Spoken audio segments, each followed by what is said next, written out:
Hi everybody, it's great to be back here again. Tomorrow is Friday. We had a beautiful Pesach holiday here in Israel, and I'm sure everyone did. And it's time to get back to our routine, to our regular schedule of our Torah portions. And here we are on a beautiful Friday, Erev Shabbat. It's a bit chilly here. I'm wearing a jacket. The spring has been a little late coming here in Israel. The last 2 weeks have been pretty chilly here and cold. But anyway, let's get right down to our Torah lesson. If we follow the order of things, this week's portion seems to be a little bit out of place. And why is that? We see that the Torah, after, of course, the book of Genesis, creation, the book of Shemot, Exodus, all about the formation of the nation of Israel, and of course, receiving Torah. And here we began the book of Leviticus, of establishing the tabernacle, after we learned about it in the book of Exodus. And it's time to work, right, to learn about the divine service in the temple itself. And that seems to follow a very, very clear pattern. But all of a sudden here, in this week's the book of Leviticus, which is so focused on the worship, the work in the temple, all of a sudden it seems to be interrupted by a few different incidents or different laws that don't seem on the outright to connect. And number one, last week's portion, Parashat Shmini, talks about the death of Nadav and Avihu within the sanctuary, and that terrible tragedy, of course, interrupts all the happiness, of the temple, etc. So that's something we have to ask ourselves: why? What's going on over there? And later on in this week's portion, Tazriah Mizorah talks about uncleanliness, all about a woman after giving birth, the uncleanliness involved there, and a woman who has a monthly cycle, and a zav, a certain kind of uncleanliness that comes from a man. And then it goes into talking all about, of course, in such great detail, all the laws of the leper, which is very interesting. Certain laws in the Torah are very, very concise. For example, we know those who study oral law in detail, like rabbis, for example, the laws of Shabbat. There are so many laws, those who, again, know what I'm talking about, because they study many halachot, etc. about Shabbat. We know that the source of the laws of Shabbat come from only one sentence in the Torah, basically. Lo tasu kol melacha. You should not do any work. And from there, we learn out all from the tabernacle, the work that went in building the tabernacle, you can't do on the Sabbath, etc. So we see sometimes how the oral law develops so much, one sentence in the Torah itself. On the other hand, of course, there are many other laws like that as well. You don't have to go into details. Marriage and divorce laws within the Torah. There are so many oral laws about that. And again, it's only a short verses in the Torah itself. On the other hand, if we take this week's portion, we see there are so many details. It is absolutely like a code of the law of lepers in almost every detail outlined in the Torah. Many people even they can't understand all this. They can fall asleep off of it while reading the Torah. There's so many laws, and it seems to be in one hand, could be even a little dry looking. You're reading something, this, that, all kinds of cases. It's hard to follow it. And there are so many details over here. So we spoke about interrupting the order of things with very, very difficult things about uncleanliness, etc. Also, I forgot to mention last week about the eating food, right? All about the kosher, eating kosher, etc. There are so many things, again, details of the animals you can eat and not eat. And then this week's portion talking about the uncleanliness of the leper, etc. So the question is, why all these details? What does it all mean? And again, in a short lesson, we can't touch upon everything, but I want to focus on a point, a beautiful point, which is brought down in a very esoteric teachings, brought by one of my favorite studies, the Chalban, together with all esoteric rabbis mention and talk about this deep concept we're going to talk about now, to try to understand a little bit, just to touch upon what's going on over here. And understanding the nega tzarat. What is this all about? When a person has a blemish, has a leper, etc. First, we know the Ramban Nachmanides brings down on his explanation of the Torah. He talks about the fact that leprosy, we know that not only strikes a person, but also can strike a person's home and his clothes. And the Ramban says something very beautiful. He says, this is connected to the land of Israel, which means only, and he learns it out from the verses itself that talk about a person's house getting leprosy. And he learns it's learned out that only in the land of Israel, only after we have captured our land and settled in the land, do these laws become applicable, which means it happens that a person his house can become, he can get on his walls of his house leprosy or on his clothes, which means it has to do with living in the land of Israel. It has to do with the holiness in the land of Israel. So on one hand, we know that leprosy is such a dark thing. A person has a blemish and he's cast out of 3 camps. He can't, not like a person who's unclean to a dead person. He has to be outside of the camp of the Shekhinah, the divine presence, but he's still allowed to be on the camp of the Levites, which means today when a person wants to visit the Temple Mount, we are all unclean to the dead today, because when people are born in hospitals, etc., and everyone has somehow come in contact with a dead person, and therefore we cannot enter the Holy of Holies, or other parts within even less than the Holy of Holies. We can't enter the actual entering the temple, the area of what's called the Azara. But there are certain areas that outside there, that a person is allowed to walk today, and that's all those rabbis who hold that one today can walk on the Temple Mount. Be careful to know the borders, where you can go and where you can't go. And that's because being unclean to a dead person doesn't make us leave all the camps. But interesting to know is that when a person is unclean to a leper, not only the Levite camp he can't go into, like other tumot, but he also other uncleanliness, but he has to leave the 3 camps. So that is like the strictest, we see it's the most strictest kind of uncleanliness there is. On the other hand, the Ramban says very clearly that it's something that happens only in the land of Israel. So we see something very special. So on one hand, it's very, very powerful uncleanliness, but on the other hand, it's a very, very special kind of thing that it only applies to the land of Israel.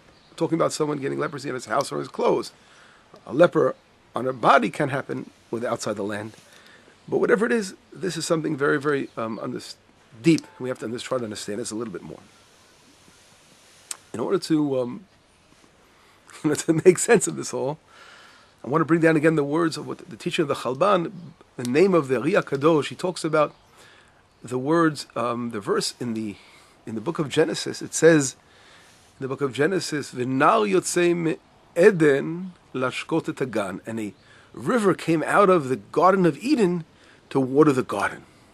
So a river came out of Eden to water the garden. What does this mean? Of course, we know these are all code words for something very, very deep and powerful.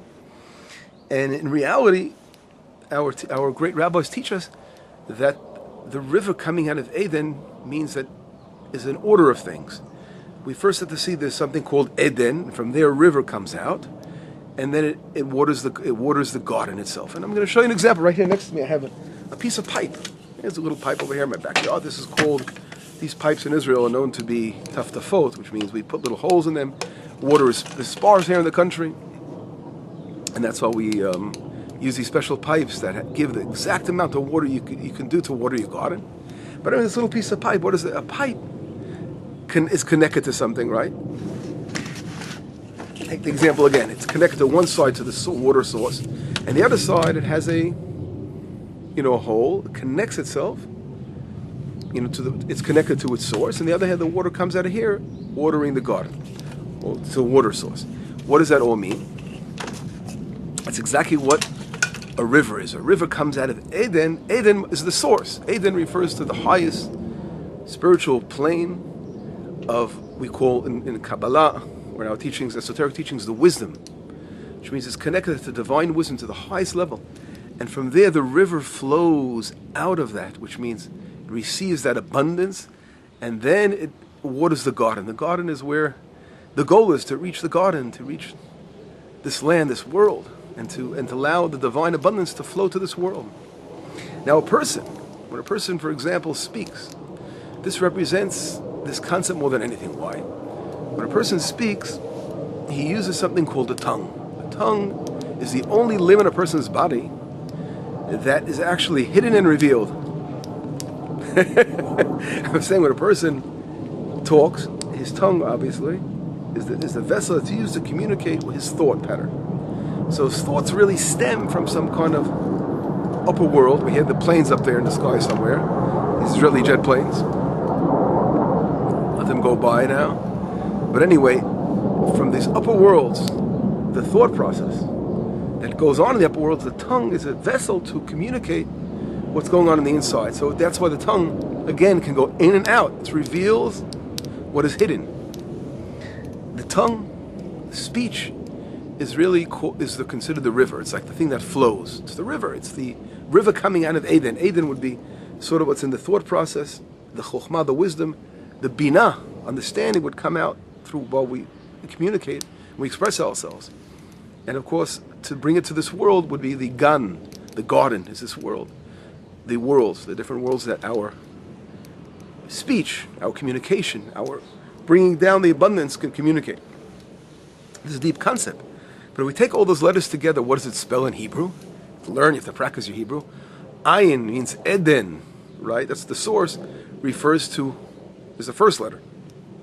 The next is the Nahal, the river in Hebrew, is the Nun. And the last is the Gan, referring to the garden. So if you put the three letters together, what do you spell?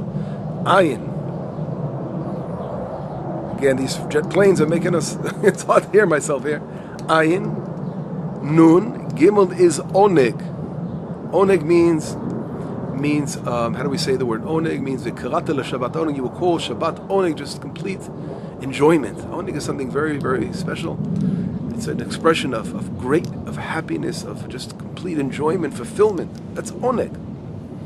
So if we are doing it right, and we are drawing forth from the highest plane of wisdom, of God's wisdom, bring it down through our speech into actions, our thoughts, bringing it out, that's the river flows from Eden. That's what's really we're supposed to do as human beings, right? To allow it to flow. And that spells out Oneg. On the other hand, if we take the same letters, but we reverse them, what do we spell? Nega. Nun means if we place the river before the source, now what does that mean? We're placing ourselves before God. Then we're reversing it, and it spells Nega, meaning Nahal, river, to the world. And then finally at the end is the Ayin, referring to the Oneg. Referring to the, what's it called? Ayin, which refers to the Eden, and the highest plane. So here, not to get confused, but we see we can either spell Oneg by placing God first and realizing that He's the source of everything and let everything flow from God, or reversing it and then becomes a nega. What does nega mean in Hebrew? A nega refers to nega tzarad, exactly what we're learning this week's portion. A nega refers to a leper, right? Leprosy. So which means leprosy is a result, if you communicate it, put this all together, leprosy is a result of reversing the order of things, of placing ourselves before the source. And that's really a very, very deep concept. So deep that we have to try to again expound and explain this a little bit more, a little bit better to make it understand. We know it's brought down in our sources also when a person speaks Lashon Hara, right? That's the source of the nega, of tzara'at, of leprosy. Why? Tzara'at is the same in Hebrew letters meaning motzi shem ra. When a person says something bad, he talks bad about a person. The source of speaking evil tongue about other people, comes from those who are arrogance. Most people that are modest, don't talk bad about other people. When a person talks about other people, it comes from arrogance. He wants to show that he's better than the other person, and he's showing his arrogance. And when you're basically talking arrogantly, using arrogance, you're just forgetting about the Creator up there in the world. Forgetting that God is in the world and He's above everything. And what are you? You're just a vessel for His light. And this is the source of a nega. This is the source of getting tzarat. So when a person, on the other hand, realizes that God is the source, then he completely nullifies himself. He makes himself just like a river, a vessel, like this little tzino, this pipe, and let it flow. Let you be a vessel to God's light, and let it flow to others and to do for others. But on the other hand, if you are talking with arrogance and ga'ava, you cause the opposite to take place. You're sort of shunning out God's light, and you're putting yourself in the center of things. And therefore, it's very interesting. In Hebrew, we know that there are two letters of God's holiest name, Yud and the letter He. They come out in a numerical value of 15. If you take the letter for arrogance in Hebrew, Ga'ava is Gimel is 3, Aleph is 1, Vav is 6. What is 6, 3, and 1? That's 10 already. And He is 5, is 15. So the word in Hebrew referring to arrogance is also 15, because arrogance tries to block out God's first two letters of God's name, Yud K. Why? Because the first two letters of God's name refer to the Eden. Yud is the wisdom, referring to the highest level. And Hey, the second letter of God's name, refers to the river, to Binah, the river flowing, where we are. That's why it's like five means five, because it's like someone's hand. You being a hand to deliver that abundance to make it go further. You receive and then you give it on like a pipe. And therefore arrogance tries to shun this out. And this is all rooted within ga'ava, rooted within tzarat of leprosy. And therefore when a person speaks his evil tongue, he's showing his arrogance and he's reversing the order of things, putting God's presence in the end. He's forgetting about what he's here for, what his whole purpose is. And again, this is really the source of all problems in this world when people use the tongue the wrong way. A tongue has the power of life and death, as we know, as it's mentioned in Proverbs, right? Chaim b'mavet biyad lashon. Life and death are in the hands of a tongue. And therefore, if we take all this concept and go back to what we were saying, that only in the land of Israel we have this leprosy, right? The laws that we spoke about of leprosy, because in the land, on one hand, God is saying, this is a very, very powerful thing. I'm allowing your house to show that you have to rectify yourself. There's a very high level. When any kind of blemish would come out, it comes out as a leprosy. It's referring to what? It's referring to the fact that you have to rectify this particular area, and therefore it's coming out as a blemish. And God is giving you a sign, wow, a wake-up call. Wake up, realize you must rectify this particular problem you have. And that's why it's a beautiful thing, in one hand. The other hand, it's the lowest level of uncleanliness, the high, it's so unclean that you have to leave the three camps, because you're, God forbid, reversing the order of understanding the source of everything that comes from Hashem. To wrap this up today, this is a very deep concept. I hope I was clear. But today we see what's going on in the world, and it's so painful that we see how in Iran, this terrible, evil leader in Iran is trying to take over the entire Middle East, to take over the world eventually. This is what this radical Islam is all about, of taking over the world, bringing us back to the Middle Ages, and where Islam will rule the entire world and wipe out anyone who's different and thinks differently. And Israel today is fighting so strong against this evil person who wants to annihilate the people of Israel and annihilate the world. And the world that stands for goodness in this world, unfortunately, we are in a very big struggle, and a very dangerous struggle today. And we see how people using their tongue of arrogance, using all kinds of, making all kinds of agreements. We know, just like if we remember going back in the past, agreements were made with leaders. We just had Holocaust Day this week, and we see that these leaders that agreed and promised they will do certain things ended up being a terrible, terrible tragedy for the entire world. We saw how many people killed in World War II. After agreements were made and believed that, I don't want to mention the name of that evil leader, he would actually agree, etc., etc., and it turned into a terrible, terrible tragedy for the entire humanity. The same thing now, the world is standing before a very dangerous situation. And instead of fighting against this evil leadership of Iran and others like him, Israel again is becoming the scapegoat. Israel is trying to stand up against this evil man.